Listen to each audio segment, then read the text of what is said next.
Welcome to subramani.com.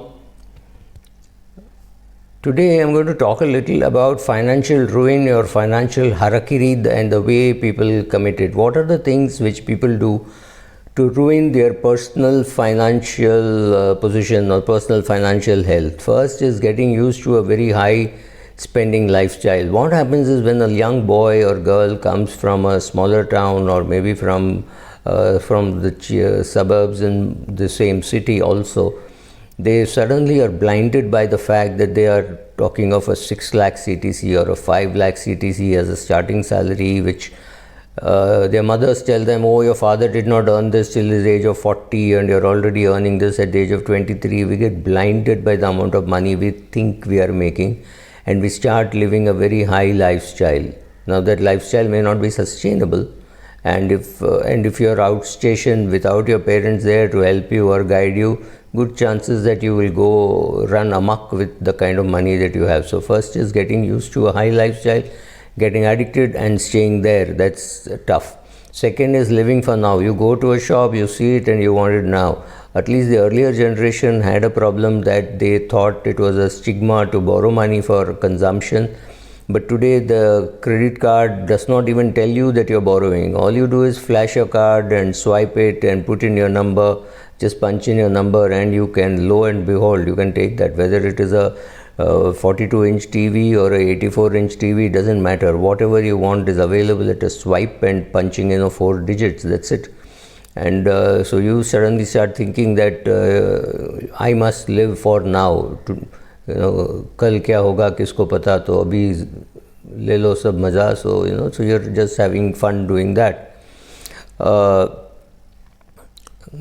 The other problem is buying a house far beyond your reach. You do not need a very big house at the start of your career, so why would you buy a big house at all? So people going and buying a 2 BHK when all they need is a 1 BHK, or buying a 3 BHK when they need is a 1 BHK.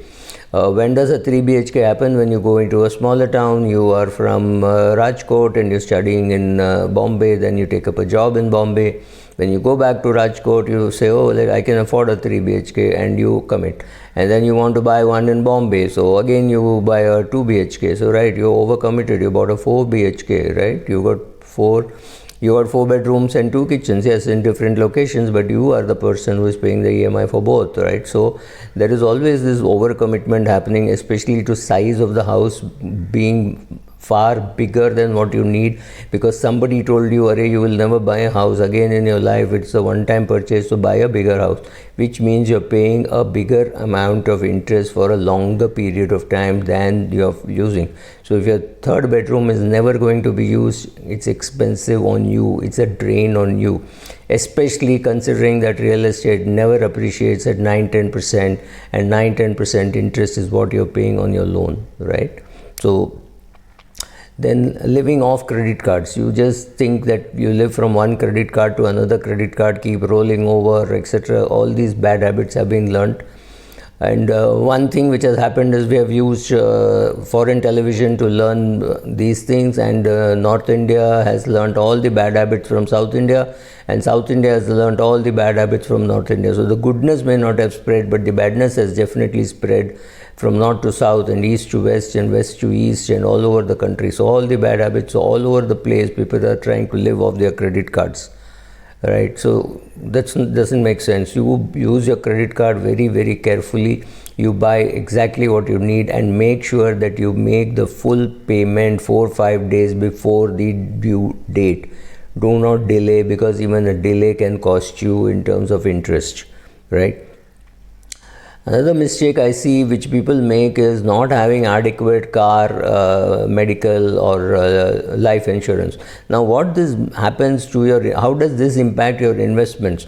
Well, if you didn't have adequate life insurance, you die, life is over. So that doesn't really matter. But if you are the earning member, and if you don't have adequate insurance, and if you die, your whole process of investments will go for a toss.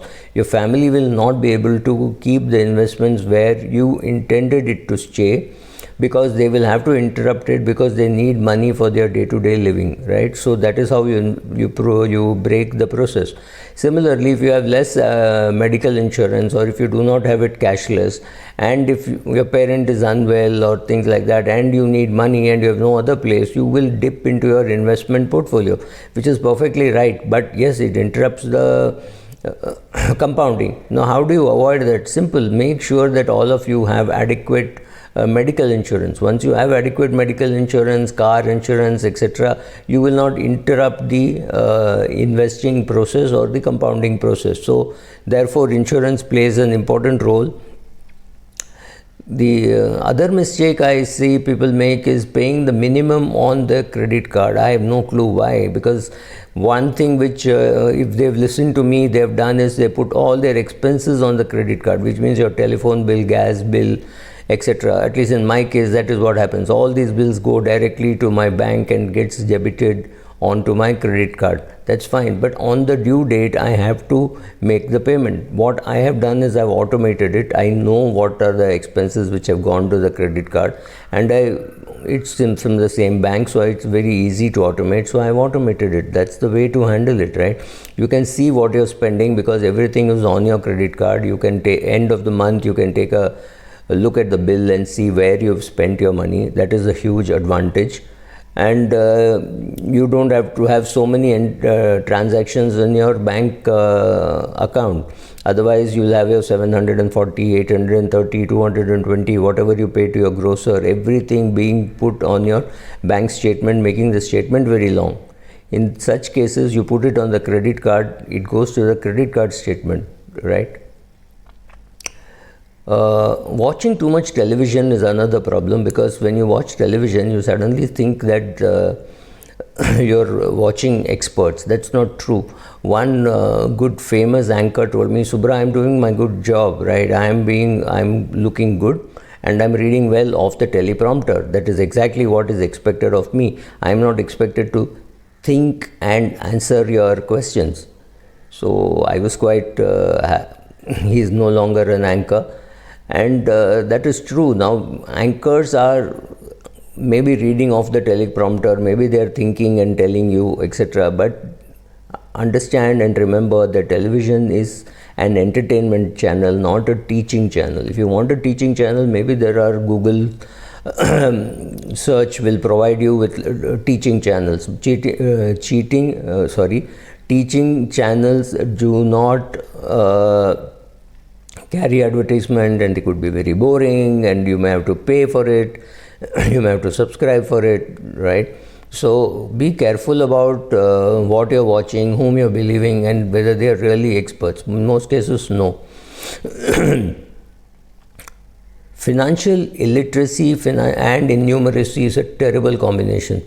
We are not taught finance in our schools, in our college, or in our homes, and that means when you come into your job market, you have no clue how to handle your money. Go and learn. Reading subramani.com and watching these videos is a good first step, but you still have to go to my page saying which are the best books to read and start reading voraciously without getting arrogant about what knowledge you have acquired. Thank you.